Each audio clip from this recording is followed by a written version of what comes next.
Oke, kali ini kita gagal lagi untuk mereview Legend 5 Pro, tapi kita akan cari pembanding dari sebuah review yang kita sudah tes sebelumnya ya di ZenBook UM325, dan ini yang kita review kali ini. Tapi sebelum kita masuk ke semua pembahasan, fitur-fitur, harga, dan yang lain sebagainya, kalian lihat B-roll kita yang paling baru. Ini dia.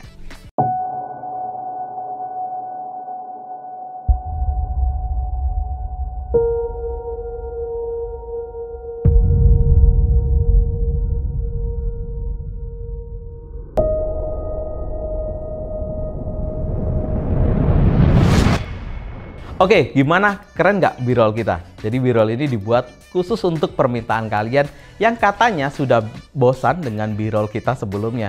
Jadi ini khusus untuk kalian. Oke, sekarang kita akan tes. Kita akan bacakan spesifikasinya. Jadi ini adalah Acer Spin 3 Active. Jadi ada aktifnya dengan Intel Core i5 generasi ke-11 atau Tiger Lite dengan SKU di 1135G7 4 core 8 thread. Dengan base clock di 2,4 hingga maksimal di 4,2 GHz serta memiliki fabrikasi yang sama di 10 nanometer Superfin teknologi.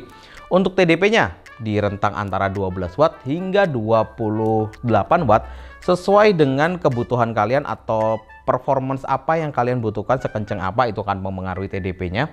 Dan dia memiliki 8 MB untuk smart case-nya atau L3 case-nya. Untuk memori 8GB LPDDR4X dengan speed yang sangat kencang karena memang ini RAM onboard di 4266. Tapi saya cukup berharap ini RAM-nya di 16GB karena memang ini RAM onboard jadi tidak bisa ditambah. Storage di 512GB NVMe pastinya SSD, dan dia memiliki atau menggunakan IGP dari Intel generasi ke-11 yaitu Intel Iris Xe dengan 80 execution unit, dan Acer membanderol harganya di 12.999.000 include garansi 2 tahun dan Office Home Student 2019. Jadi jika dibandingkan dengan Asus ZenBook yang kita review sebelumnya, laptop ini lebih murah. Tapi apakah lebih baik? Kita akan tes. Secara desain overall menurut saya Asus ZenBook jauh lebih cantik, dan di seri ini mungkin jauh lebih tebal, jauh lebih berat, jauh lebih simple, tapi dengan dimensi di 30,2 dikali 22,3 dan ketebalannya di 1,6 cm. Serta bobotnya pun Asus ZenBook jauh lebih ringan di 1,1, tapi seri ini atau Acer Spin 3 Active ini menggunakan 1,5 kg. Memang cukup diwajari karena memang ini layar touchscreen sehingga dia memerlukan komponen di bagian layarnya yang membuat bobotnya sedikit lebih berat.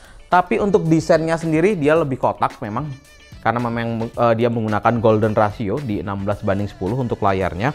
Tapi menurut saya masukan untuk Acer, mungkin logo Acernya bisa sedikit dirubah lebih fresh, sama seperti Asus VivoBook K-series atau S-series yang membuat logonya lebih simple. Tapi untuk bahan belakangnya dia clear, ini bagus banget dengan warna silver. Dan untuk bahannya di bagian punggung layar dia menggunakan metal, tapi di bagian palm rest dan bagian bawah dia menggunakan plastik polikarbonat. Seperti yang saya katakan tadi, laptop ini menggunakan golden ratio untuk layarnya yaitu 16:10. Yes, kenapa golden ratio? Karena memang kebanyakan laptop profesional sekarang menggunakan rasio antara 16:10 atau 4:3, sehingga saat kalian scrolling atau saat browsing atau saat mengerjakan pekerjaan kantoran seperti Excel jauh lebih luas, jauh lebih enak. Tapi tidak hanya di situ, dia menggunakan resolusi juga tidak main-main, di mana ZenBook menggunakan Full HD, tapi yang ini menggunakan 2K dengan resolusi 2560 dikali 1600 pixel. Jadi ini jauh lebih tajam gambarnya dengan panel 13,3 inch IPS panel, jadi beda seperti ZenBook yang menggunakan layar OLED. Yes, memang ZenBook lebih cantik secara warna, tapi dari sisi ketajaman ini jauh lebih oke. Dengan 100% sRGB masih oke, dengan tingkat kecerahan juga di 400 nit. Jadi kalian tidak perlu bingung saat mengerjakan di luar ruangan karena tingkat kecerahannya cukup tinggi, tidak akan terlalu backlit, dan refresh rate-nya cukup standar di sekitar 60 Hz. Jadi jika dibandingkan atau di head to head dengan ZenBook, memang secara segmentasi berbeda. Mungkin dari sisi warna untuk memanjakan mata, Asus ZenBook jauh lebih enak dengan color yang jauh lebih terang, lebih real dengan warna hitam yang benar-benar mati, tapi ini memiliki layar yang jauh lebih tajam. Dan tidak hanya itu, untuk touchscreen-nya dia menggunakan atau memiliki sertifikasi dari Wacom AES atau AES yang disingkat Active elektrostatis, di mana gampangnya sih dia akan membuat presisi dari layar dan stylusnya benar-benar baik. Jadi teknologinya dipasang pada panel layarnya dan juga stylus pennya. Jadi untuk perihal akurasi ini benar-benar bisa diadu jika dibandingkan dengan laptop-laptop touchscreen yang lain yang memiliki stylus pen. Dan untuk stylus pennya sendiri bisa dikatakan ini cukup kecil, dipegang juga mungkin lebih enak stylus pen yang lain, tapi sekali lagi karena teknologi AS-nya dia memiliki presisi yang sangat-sangat baik, serta untuk feel-nya sendiri kalian dapat rasakan kalau kalian mungkin main-main ke Kalosa nanti, ini jauh lebih nyaman karena jika dibandingkan dengan stylus pen yang lain itu jauh lebih licin, tapi yang ini jauh lebih enak, jauh lebih real, seperti kalian benar-benar menggunakan atau menulis dengan pulpen dengan level pressure-nya di 4096. Jadi menurut saya memang secara model dia terlalu kecil, tapi secara fungsi dia lebih baik. Untuk frame layarnya memang jika dibandingkan dengan Asus ZenBook ini sedikit lebih tebal, terutama di bagian bawah dan bagian atas, tapi dia memiliki finishing dari glass yang memang terlihat lebih cantik. Di atas terdapat webcam dengan resolusi 0,9 megapiksel 720p 30 frame per second yang memiliki kualitas sangat baik. Kita tidak pernah meragukan kualitas webcam dari Acer yang bisa dikatakan kualitas gambarnya di atas rata-rata jika dibandingkan dengan brand lain, bahkan dengan yang kita review sebelumnya. Di bagian pojok kiri bawah pada frame layarnya terdapat Feel by Wacom yang memang Acer ini sedang kerjasama dengan Wacom untuk menciptakan tablet PC atau 2-in-1 PC yang cukup baik, yang bisa memenuhi kebutuhan kalian para animator. Kita akan turun ke bagian palm rest-nya. Di bagian atas terdapat exhaust pastinya, terdapat grill juga untuk sirkulasi udara dan tulisan spin di bagian tengah. Untuk keyboardnya, ini benar-benar oke, benar-benar baik dengan key travel dan travel distance yang sangat baik. Ini keyboard yang mirip seperti dipakai di Acer Swift atau di Acer seri mahal. Walaupun secara harga ini sekitaran 12 juta atau 13 juta. Jadi ini keyboard yang benar-benar oke, cuman memang masalahnya di ROG-nya yang menggunakan half size, tapi at least patch up patch down-nya dia buat sejajar, tapi tombol function-nya terlalu jauh. Jadi ini masukan untuk Acer. Terdapat backlit juga dengan menekan tombol F8 dengan 3 level pengaturan pencahayaan yang dapat kalian gunakan saat kondisi minim cahaya. Serta touchpad-nya sendiri dia lebih center terhadap spasi. Di bagian pojok kiri atas terdapat fingerprint sensor untuk mendukung Windows Hello kalian, dan di bagian kiri terdapat logo Intel Evo. Bawah laptop ini secara keseluruhan sudah tersertifikasi Intel Evo, memiliki layar yang baik, lalu daya tahan baterai yang awet juga nanti kita akan tes. Dan di bagian pojok kanan bawah terdapat fitur-fitur dari Acer Spin 3 ini. Yang pertama dia menggunakan 16:10 100% sRGB, long battery life, fast charging juga. Lalu terdapat Wacom IS Stylus yang sudah saya jelaskan tadi, Wi-Fi 6, Thunderbolt, terdapat 2 port di bagian kiri nantinya, dan terdapat HDMI juga untuk mendukung extra screen kalian. Untuk speakernya sendiri sudah tersertifikasi oleh DTS Audio, jadi dia memiliki kualitas audio yang cukup di atas rata-rata, walaupun jika dibandingkan dengan UM325 yang kita review sebelumnya, ini tidak lebih baik dari dia, tapi overall ini cukup baik.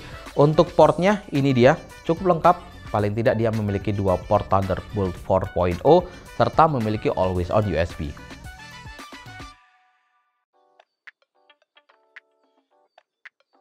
Nilai jual utama dari laptop ini adalah layar touchscreen dan kenyamanan stylus pennya. Jadi laptop ini sangat cocok untuk kalian yang membutuhkan laptop untuk menggambar dan akurasi yang sangat tinggi, serta akurasi warna yang bisa dikatakan cukup memuaskan. Jadi laptop ini sebenarnya segmentasinya bukan untuk desain terlalu berat atau rendering 3D mungkin, atau bermain game, tapi kita akan tes. Sekarang kita akan masuk ke pengujian performance-nya. Kita akan tes SSD-nya terlebih dahulu, dan kita mendapatkan SSD yang menurut saya cukup standar. Jadi speed-nya masih kalah dengan Asus ZenBook UM325 yang 3000-an. Tapi ini kita mendapatkan di 1970 untuk rate-nya dan 979 untuk rate-nya. Lanjut di rendering menggunakan Adobe Premiere Pro 2020, video durasi 1 menit, 4K cut to cut dan tanpa efek serta single layer. Laptop ini masih cukup enak untuk kalian pakai rendering, dan kita mendapatkan waktu di 1 menit 14 detik. Tapi cukup bermasalah saat kalian pakai untuk rendering 3D, dan terbukti pada Blender 3D Modeling BMW, laptop ini menyelesaikan dalam waktu yang cukup lama untuk kelasan harga di 13 jutaan, yaitu di 9 menit 36 detik. Masuk ke pengujian sintetis di CPU test menggunakan R15 dan R20. Untuk R15 kita mendapatkan skor di 781. Memang skor yang tidak terlalu tinggi, tapi overall sudah cukup untuk memuaskan untuk kebutuhan-kebutuhan desain 2 dimensi. Dan R20 single core performance memang dikatakan lumayan tinggi untuk sebuah single core performance di 516. Ini spesialisasi Intel sekarang, dan multicore-nya di 1993. Dan kita looping 10 kali juga untuk kita tes konsistensinya, dan terbukti memang turun, tapi dia bisa menjaga performance-nya di sekitaran 1700-an. Ini masih cukup oke. Untuk simulasi stress test pada R20-nya saat kita looping 10 kali, kita mendapatkan suhu maksimal di sekitaran 90 derajat Celcius, tapi dia berusaha menyesuaikan suhunya dan menurunkan hingga 70 derajat Celcius di average-nya. Jadi ini masih cukup oke. Performance masih cukup oke, suhu juga masih cukup aman, jadi kalian bisa melakukan banyak hal di laptop ini. Dan pada pengujian CPU dan IGP-nya sekaligus menggunakan 3D Mark pada TimeSpy, kita mendapatkan skor 1505, tidak terlalu tinggi memang karena memang tidak memiliki dedicated, dan Firestrike-nya di 4173 poin. Dan laptop ini memiliki suhu maksimal pada pengujian Firestrike-nya di 85 derajat Celcius. Dan berikut adalah grafik Firestrike dari tipe-tipe laptop yang setara dengan Acer Spin 3 Active ini yang sudah pernah kita review. Oke, di percobaan game kita kali ini, kita akan ubah dulu performance-nya. Kalian dapat tekan tombol function dan tombol F ke mode performance. Lalu mungkin resolusinya lebih enak kita ganti di 1920 x 1200 mungkin ya, biar performance kita lebih dapat. Oke, kita akan langsung tes game yang pertama. Oke, game yang pertama kita menggunakan Dota 2 dengan setting resolusi yang sudah kita set tadi, rata kanan serta full render. Kita masih mendapatkan di atas 60 frame per second, lebih tepatnya sekitar 65 hingga 75 frame per second. Jadi setting seperti ini masih cukup aman di laptop Intel Core i5 generasi ke-11 dan Intel Iris Xe ini.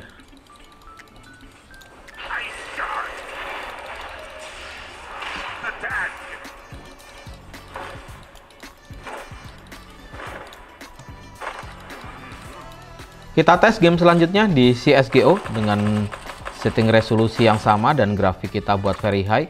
Kita masih mendapatkan kurang lebih sekitar 65 hingga 70 bahkan 80 frame per second. Lumayan oke. Jadi masih bisa diadu lah dengan seri UM yang kita review sebelumnya.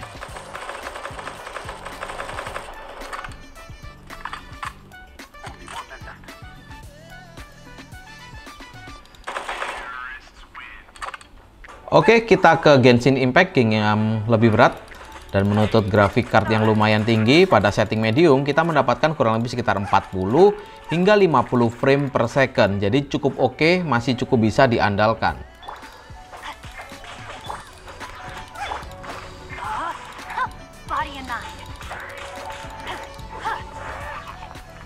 Valorant dengan setting yang sama, kita masih mendapatkan FPS yang cukup memuaskan di sekitaran 85 hingga 105 frame per second. Untuk settingnya kita menggunakan setting high.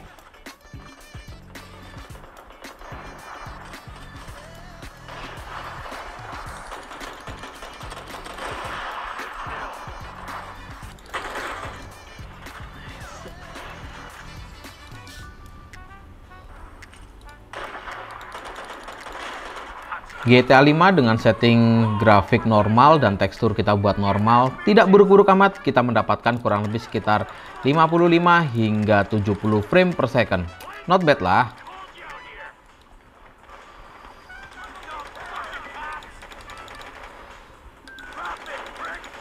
Oke, game yang terakhir, karena laptop seperti ini memang segmentasinya pastinya bukan untuk game ya.